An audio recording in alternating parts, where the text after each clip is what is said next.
It's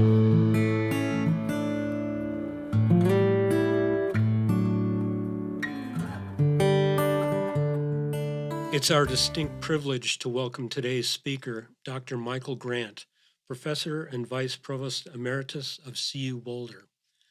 Dr. Grant dedicated 43 distinguished years to the university's Department of Ecology and Evolutionary Biology, where his primary research specialized in ecological genetics and data analysis. In addition to his outstanding academic career, we are proud to have Dr. Grant serve as a valued board member within Boulder Atheists.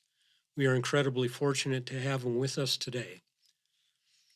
Today, Dr. Grant will be discussing a very important and contemporary topic, why gender is not binary. Please join me in welcoming Dr. Grant. Thank you, comrade. I've seen some people that I don't think I've seen before. My name's Michael Grant, and my goal here is to try to present some hardcore, mainstream, non-fringe biological concepts and principles that we know, fact-based. So this is the mainstream biology that I'm going to talk about. And the reason I emphasize that as mainstream is because I'm going to spend a fair amount of time where this mainstream biology facts clashes with some political issues. And that's the purpose. I'm going to be a little wonkier than usual. That means I'm going to have a little more detail, a little more specifics of biology that I don't normally quite dig down that deep, but I'm doing it to try to show you the foundations that are necessary to understand human sex determination. That's what the picture goes. I'm going to talk about the biological science and in this particular context right here. Okay, what makes a human female and what makes a human male? At first glance, that seems like a pretty trivial thing amongst adults, that we don't really have too much trouble with that in a very simple sort of way.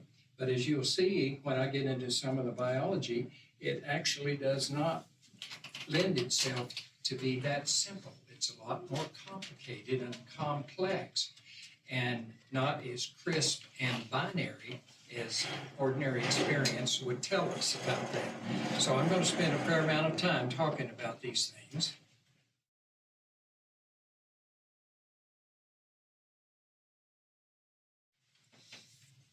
What makes a human male? What makes a human female? And what makes an intersex? Inter meaning in between.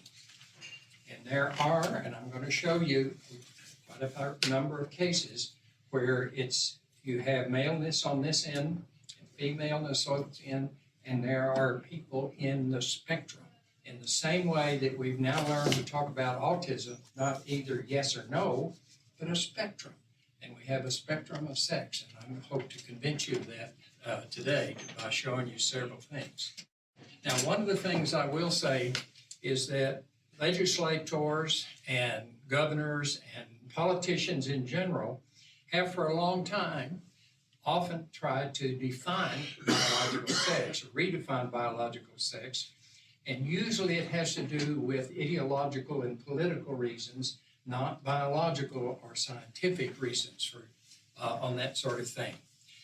We've had a number of things, a number of policymakers introduced or enacted legislation and policies defining legal sex. And they almost always are based on the biological characteristics at birth. And mostly it is external morphology, whether they have a vagina, whether they have a penis, what their reproductive anatomy looks like. And in a baby, those are really very underdeveloped, that they will develop a little bit later. But almost all of them have the birth thing as the foundation of trying to do these legislations.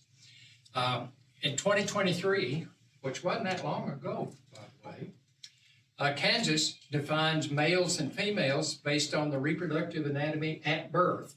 Now, I want to mention that at birth because I want that to be in your frame of mind because I'm going to talk about it in detail a little bit later. Stating that individuals are females whose reproductive systems are developed to produce ovaries. Males are those whose systems are developed to fertilize the ova of a female. Now, for just a moment, think about that. Where does a person fit if they don't produce either type of gametic sex? They don't produce sperms, they don't produce eggs. Where do they fit in this taxonomy? 2023 Tennessee statute defines sex as immutable biological sex. And one of the things I'm going to show you is that we can influence that expression very significantly with external things when we get to it. And they're saying by anatomy and genetics at birth. And as I just mentioned, where are those individuals in these two categories that don't produce ova or sperm? And we have people that's in that situation. Okay. When I was a kid growing up, I heard about and was taught about hermaphrodites. Those were people that were supposedly have both male and female sex. Well, biologically, that's nonsense. There are no, as far as I can tell, any land vertebrate species, ours and any of the others, that are true hermaphrodites, meaning that they have functional male and functional female parts. The proper word is intersex. They're on this spectrum between maleness and femaleness, and they're in between.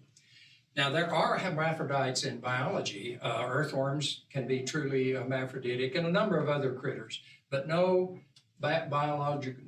land biology that I know about. Their fishes can be this way. Okay, you know, I didn't think I did this right. Yeah, I did, okay. I'm going to spend more time than you want on the president's executive order that he signed on the first day of his second term on January 20th. And obviously it ties into the biology of what I'm going to do. So these are the actual words that are in the executive order that I'm going to show you. That's its title, Defending Women, which is kind of ironic, from gender ideological extremism and restoring my italics, biological truth to the federal government, January 2025. So that's what I'm attacking is this biological truth bit that he's got up there.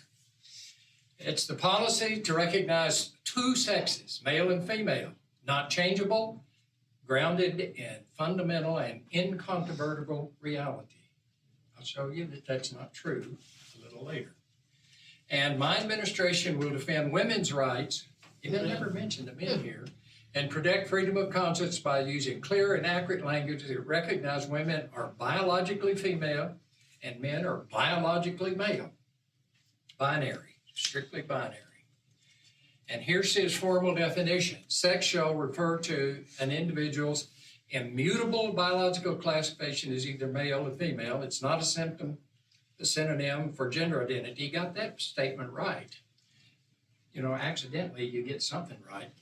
Okay, female means a person belonging at conception to the sex that produces the large reproductive cell. Male means a person at conception to the sex that produces a small reproductive cell. How many cells are there at conception? One. Is it male or is it female? It's nonsense.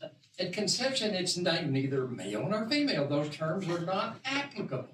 So that's biological nonsense that he has put in there. I did put in the bold to call your attention to it. And here he ends up with the immutable biological reality of sex. It's just what I said it is, damn it.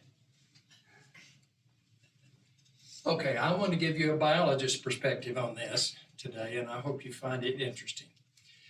I'm going to talk about human sex determination, and I'm going to start with basic chromosomal biology, which many of you will be reasonably familiar with. I'll just do a little bit of a review for you, and that's where we will start.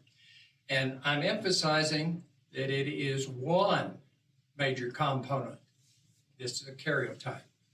Karyotype is the visual depiction of the set of chromosomes that we have in our gametes, eggs and sperm.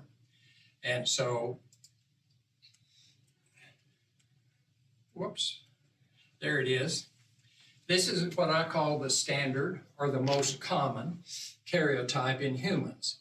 That is, there's 23 pairs of chromosomes, one from the male, one from the female side. And we usually symbolize that down here as 46 total chromosomes. And for a male, it'll be one X and one Y. And for a female, it'll be two X chromosomes. Now here they are, the X chromosomes are about the same size. The X and Y chromosomes are very different in size. And the presence of the Y chromosomes is what leads to typically to a male, and two X chromosomes typically leads to a female. So that's the standard, most common karyotype that most of us have. Questions about that? Does that make sense to you? I do want you to stop me and ask questions. I'm very happy to be interrupted. I would like. Okay, I just gave you the standard common pattern of two X chromosomes for females and an XY chromosome for males. I want to now show you variations from that. One of the most common is what's called Klinefelter syndrome. So how do you read this up here at the top? What does 47XXY mean? This is your first quiz. 2 X's on the Y. What's that? 2 X chromosomes on the Y. And what does the 47 mean? Looks like you doubled it. Two pairs plus one. It's got an extra. It's got an extra chromosome. Normal complement is 46. And so that's the symbolism. It's got an extra chromosome, and in this case, it's an extra X chromosome. Okay, second question on the test. Is this a male or a female? Neither. Both. Sure is quiet out here. We haven't defined it yet. In our group, I mean. What's the phenotype of this here? What does that express as? Yes, that's what I'm asking you. Yeah. If you met a person with Klinefelter syndrome on the street, would you think that's a male or would you think that's a female? I think typically. Or would you think it's intersex? You probably wouldn't, because most people don't think of that.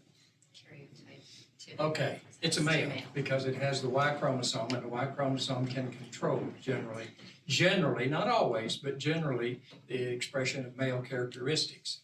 And it's about 1 in 500 to 1 in 1,000 newborn males. That's a pretty high frequency. So it's not like it happened once in the last 100 years. This is a pretty high frequency of Klinefelter syndrome. And along with it, because it has 2 X chromosomes and 1 Y, the dominant the capability of the Y chromosome is somewhat muted with than it would be with 1 X and 1 Y. And so these are some of the characteristics of people who have Klinefelter syndromes. They almost always are infertile, and they may have very small, very hard testes. And that extra X chromosome may be what's called a bar body. It's a chromosome in there that's been shut off, that it's inactive, and that's what's called a bar body.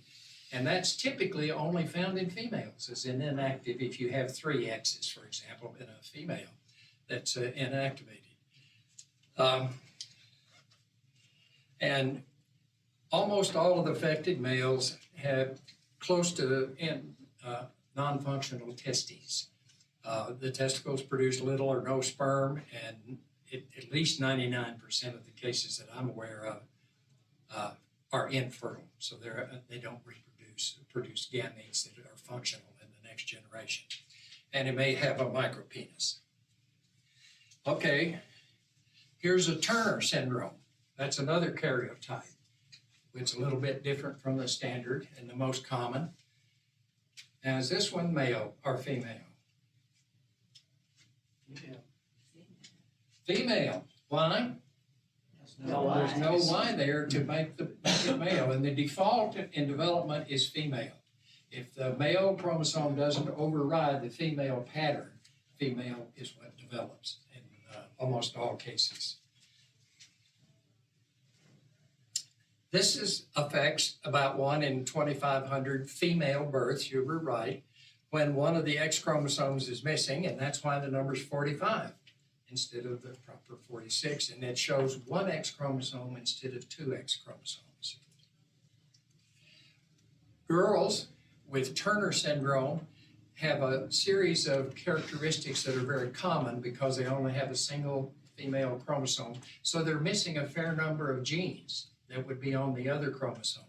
And so here are some of the characteristics of a female with Turner syndrome who has only 1 X chromosome. Now, and also, here is a place where if we diagnose the female with Turner syndrome early, then we can add growth hormones and estrogen therapy, and that will overcome quite a number of these syndromes of non-standard pattern in female so that they can have a very female existence and female thing. So this is a modification by the external environment, our treatments and hormones and things of that sort, and their life can be improved very dramatically. It is not fixed and immutable in this particular case.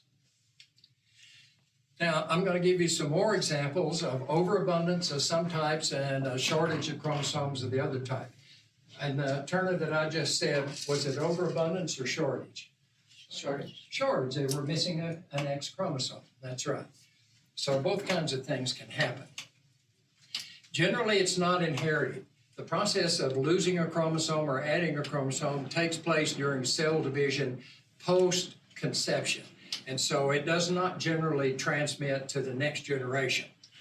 An extra X, of course, can be attributed by either the male parent or the female parent, right? Males have XY, so they can contribute an X, but only the father can contribute a Y. The most common aneuploid condition is 47XXX. It's called trisomy X. There are 3 X chromosomes in one case, and there's 1 X and 2 Ys in the other case. What's aneuploid mean? Pardon? Aneuploid? Aneuploid means separate from the standard diploid. Most of us with 23 pairs, the term goes to diploid. Aneuploid means without one or with something of that sort. It's an odd number that from the standard pattern. Okay, if someone is 47XXX, would you consider them to be male or female? Female, but they do have some issues. And what about 47XYY? Male. Probably male. It will also have some characteristics I'll talk about a little bit later. But we can actually have more than that. We can have 48 chromosomes, 2 X's, 2 Y's, 3 X's and a Y, 4 X's. And very rarely, now this is really rare, to have what are called pentasomes, where there are 5 sex chromosomes instead of 2, the standard 2. And they can be 4 X's and a Y or 5 X's, 3 X's and 4 X's and a Y and 5 X's.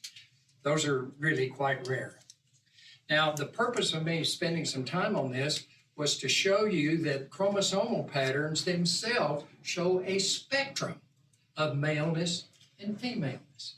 We have things in between the standard pattern of male and female. There are categories in between. And despite the executive order, this is biological reality. This is what we know in mainstream biology. And these people are all living, breathing human beings, and they deserve exactly the same level of respect and reverence for their human life as individuals, and not something better than the ones that are most common. And that's a point that I think is exactly opposite what the purpose of the executive order was to be. And okay, as complicated as that is, it's far more complicated than just chromosomal pattern. We got a lot of other things going on as well. Differences in sex development or dysfunctional sex development. DSD stands for 2 or 3 different things. But it's a group of rare conditions, comparatively rare conditions, that involve genes, hormones, and reproductive organs, including, but not limited to, the genitals. That's an important point. Sex development is different in a DSD person than it is in the most common pattern of what we have. But that doesn't mean the development isn't there and isn't important. And there are several developmental processes which can radically influence the sex and sex expression. Some people may have the standard XX usual female chromosomes with ovaries and a womb, and their genitals may not be formed in the standard way that most babies, female babies, are. They may have, for example, a much more well-developed clitoris, and their vagina may be closed. It may never open up. People with XY chromosomes, their external genitals may develop in the usual way for girls if the hormones of the male part are not overriding the hormones for the female part. And the point I want to make here, it's very difficult at birth to know whether their genitals are more similar to girls or to boys. And that's when they get assigned. And the default, if the doctor is, or midwife or whoever is making the birth certificate out, is feeling ambiguous, they usually call it female. That's the most common pattern. And one of the cases, they would have a womb, and so that looks like a normal female, but then they've got testicles. Whether you can't see the testicles in a baby at birth, but it may have testicles as well as a womb. And this case is where you have the standard chromosomal pattern and standard external genitals, but without a womb, cervix or an upper vagina. The ovaries and the external genital tray look the same as most girls and women. They do develop breast and pubic hair as they get older. It's a Rokitansky syndrome. We still don't understand a lot about why it comes about. But girls and women with this syndrome have the standard XX chromosome pattern. So the XX chromosome isn't sufficient to define a female. A few individuals are born with both ovarian and testicular tissue, sometimes one of each. Now that can't get much more intermediate than that. And as I said earlier, the physicians will usually say female if they feel unsure about what the sex is supposed to be. Now, how often does this occur? Well, we don't have as much data as we'd like, and part of that has come from our historical pattern of pretending like these things don't happen. If it happened in my family, I'm not going to let anybody know about it. So that, for most of my life, that was the cultural pattern of suppressing these kinds of events that took place. And so the highest rank is about 1 in 60, which I do not think is realistic. Now, I think about 1 in 2,000 to 1 in 5,000 is more realistic. And if there's about 3.5 million babies born each year, then that suggests at least 2,000 babies are born in a year with some of these conditions that I'm talking about. My point here is that it's not a one-off, one-time, and that's it kind of a thing. Okay, intersex between sexes encompasses diverse, many natural variations in sex traits, including the chromosomes, hormones, anatomy, and that do not fit the legal binary definitions of male or female. Okay, now I want to talk a little bit about transgender identity and sexual identity. And there's much about these in the news these days. People are talking in particular about the context of competitive athletics and in the United States military. In particular, the latter, when Trump was reelected to the second term, the new guidance was put out that limited gender dysphoria, that is something here in the intersex range in between, as disqualifying for standard military service. And a number of senior officers have been removed on this basis. The Olympic Committee, under the guise of trying to define fairness in Olympics, where the notion of transgender males have an unfair advantage over cisgender females, most of you have read things about that. The athlete first has to declare that her gender identity is female, and she must demonstrate that her total testosterone level is below 10 nanomoles per liter for at least a year, and the testosterone level in serum must remain below 10 throughout the period of desired eligibility to compete in the female category. How complex are the rules for determining male? There's not a single one. And the other thing is that even those that are female, not all of them are tested for testosterone. We do not have a good scientific basis of what the range of testosterone levels is in women. All women have some testosterone, up to the highest levels. I'm guessing that there's some pretty high levels of testosterone in weightlifting and perhaps in boxing and a few of the strength sports that females have, but they're not included in this because they've never claimed to be transgender. And we don't have the range identified, as I said.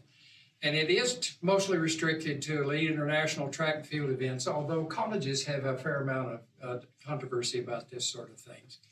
And more than one of the cases have been brought based on suspicion.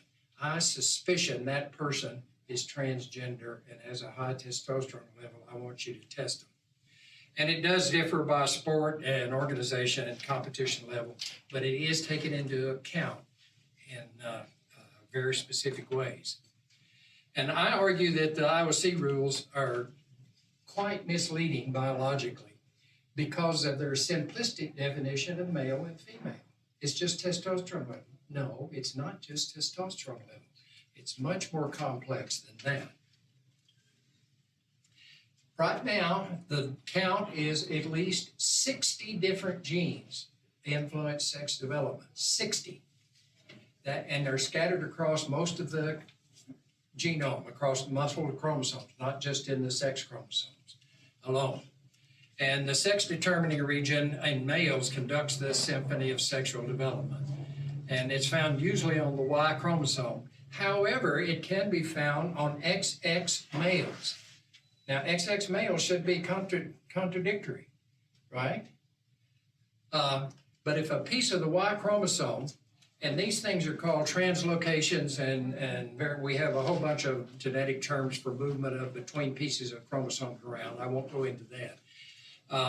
But if a piece of the Y chromosome that has the SRY gene on it breaks off and attaches to the X chromosome, the embryo that inherits this gene will develop as male, even though it has XX genetic makeup. Remember I showed you some examples? Here's one of the mechanisms by how that can happen. XY females. If, on the other hand, the XY gene is missing, mutated, deleted from the Y chromosome, the embryo with XY chromosomes will still be female because the SRY gene is missing. And the default is female. And there's a lot in this plasticity of sex determination that I mentioned below. Now, I'm going to leave this up there for about 6 or 8 minutes while you read it all out and determine what exactly who's connected to what to when. The purpose of maybe putting this up here was to show you the complexity of what we know about sex determination in humans. Here are some factors that determine sex: chromosomes, genes, hormones, internal and external sex organs, and secondary characteristics. And then across here, we have some chromosome types, 46XX, 46X, and so forth. And then across here, we have various kinds of hormone levels and how those interact and show up. And the point that I would like to communicate to you is how complex this sex determination system is and how it's not simple binary on its point. Does that sort of convince you? I find that very convincing as a biologist. Now, what is binary? What do I mean by gametic sex? This is some of the wonkiness. What are gametes? Testes and ovaries. The production by testes, sperm and egg are the gametes. What fuse at the conception? Those are the gametes that fuse. And so gametic sex is binary. There is an ovum, an egg, a female, and there is a male, a sperm. So that is binary. But biological sex in humans is decidedly not binary, and it's influenced by all of these characteristics. Chromosomes, plus at least 60 genes, plus hormones, plus external environment, all can have an effect on sex expression. So I've recast this in a slightly different mode, that we grew up with the myth that sex is solely determined by X and Y chromosomes. Only XX and only XY, end of story. Well, if we revisit that, we know that that's not true, that there are many diverse and they can change rapidly, and that there are both genotype and environmental influences present. And sex is not the same as gender in humans. Those are related, but they're not the same. I grew up with sex is controlled by one master switch gene. No, we have at least 60 genes that are involved in determining sex, and 30 different mechanisms. 30 different mechanisms. Now, I didn't get that wonky to try to list them all for you, but I showed you some of them. Only males and females exist in nature, so it's unnatural to think about anything else but males and females. Well, that's nonsense. We know about intersexes in pigs, cattle, horses, dogs, whales, bears, hyenas. And one place where we actually have data, have any of you farm people that you raise cattle, did you ever have free martins on your place? It's a fairly common thing, and in registered cattle, dairy cattle and beef cattle, they keep records. And so we have one place is good records that free martins, that is an intersex in cattle, occurs in about 1 in 400 births. That's one of the few places we have solid data on mammalian curses. Okay, now I'm going to give you a little bit about some human examples. Any of you remember Renee Richards? Familiar at all?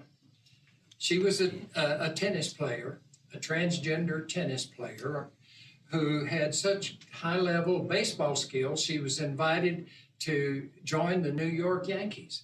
That's a pretty high-level baseball skill, but she decided to be a tennis player instead.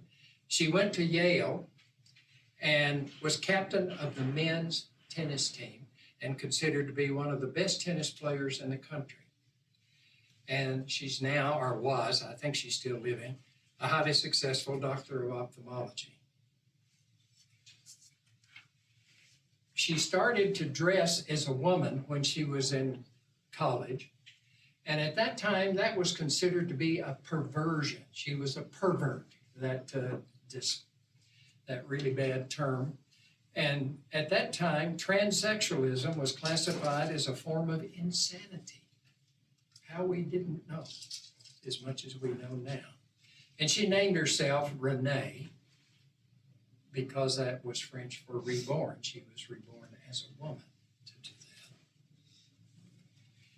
This is a photograph of a transgender model. Her name is Hari Nath, and she is here at the Emmys Awards and is rather famous as a transgender woman. This one to me is the most telling example. On the left is Bruce Jenner, which probably none of you are old enough to remember, but I remember as the quintessential male, macho, strong, physical, capable winner of the Olympic decathlon, high jump, pole vault, hurdles, distance races, sprints. So he won the gold medal as a decathlon champion as a male.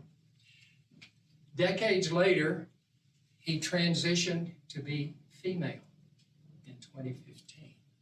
And now he's a television personality and he makes his living that way. Yeah, but I'm confused about how you're using the term transgender, because in this particular case, it seems like this is a chromosomal-based transgender, right? I mean, these are people with XXYs. We don't know the something. chromosomal base for this person. What's that? I don't know the chromosomal base. You're just using it in This terms of. is how they express themselves and what they Gotcha. call Okay, so this is just a gender identification. identity. Okay. I was Gender identity. I confusing do that not with. know the chromosomal patterns. Okay. And, Gotcha. but it's the most extreme case I'm aware of. I used the two, Renee Richards, and as the tennis player and as the decathlon champion. To be that, I don't know the chromosomal patterns or the hormonal patterns or the developmental sequence patterns of any of those. That's just what they present. They choose. Right, and they don't necessarily have to have a chromosomal That's right. They exactly anomaly do to not. be transgender. It may be just standard Yeah. XXXY. Okay. Okay. You Yes. should pull Elliot Page into it and bring it up to date. I haven't done that. Yeah, Elliot Page would be a good one. Go ahead and tell the story. Oh, well, you guys know Elliot Page? No. Elliot Page was, Ellen, I think was what her female name was. She starred in the movie Juno many years ago and then transitioned to Elliot. First, she came out as gay and then she transitioned into transsexualism. And now is in the movie Olympus, The Odyssey. The Odyssey. There are a number of other examples I could put. One of the leading biologist population geneticists at Stanford University made a transition sort of midway through his research career at Stanford University, transitioned from male to female. There are a number of other cases. Who was The that? question to me is partly the question you had, is this a chromosomal thing? Why did he transition from the very successful persona he was as a male to Caitlin, which he's been successful at as well? He says, I'm no longer living a lie. She wanted to stop the dishonesty and confusion that had plagued her life, that is, while she was Bruce, describing the transition as a way to end the old Bruce and finally live. And it's not about sexuality. She clarified her transition was about her self-identity, how she thought of herself, how she wanted to live her life, not her sexual orientation. It's just about the internal self. Caitlin has always been present internally, but lacked the opportunity to live openly. And I put this part up here partly to go that one of the criticisms of transsexual activities and approval these days is that it's a fad. It's just something teenagers want to do to be different. Or it's a And choice. it can happen that way, but that's very rare. It's going to be much more this kind of a situation than what that is. I had to put in one the other direction. Isaac Hennig is a Yale swimmer on the male team, and he qualified for the Olympics as a female swimmer. And he said, I felt different first time, 4th grade. That's awful early in a human's life, in the 4th grade. Whether 10, something like that. I got good at denying my true self by using the mask of womanhood. And the more I clung to womanhood, the worse I felt. I craved a space where I belonged. I joined the men's swim team. I win less, but I'm far happier. This is my true self. So that's going in the other direction that we talked about. And there's a lot more work going on nowadays, recognizing and studying people with non-binary identities. There's much that we need to learn and we don't know at present. And these are people who do not feel as if they're boys or girls or men or women. They don't feel really masculine. They don't feel really feminine. And they feel like they fall somewhere in the middle of a spectrum between masculine and feminine, somewhere in here. And I do point out that intersex and transgender are not necessarily the same. They can be connected, but they're not necessarily. There's often a lot of cases that are separate from either. And we now think of things as an integrated levels approach. All the biological factors that I've talked about, chromosomes, biochemistry, physiological, and the cultural factors, the psychosocial, societal processes, we want to integrate them, not oppose. We want to integrate them in modern analysis, and takes into account the total experience of the individual and the historical process. These individuals that I gave you examples of have a history that came to how they think of themselves. And we think of it as part of an individual's sexual development, distinct from, but integrated into genetic development. Always functioning, all these levels must be studied. The traditional binary outlook is grossly inaccurate. The immutable biology of relative sex, President Trump has the facts quite wrong. Thank you. What a surprise.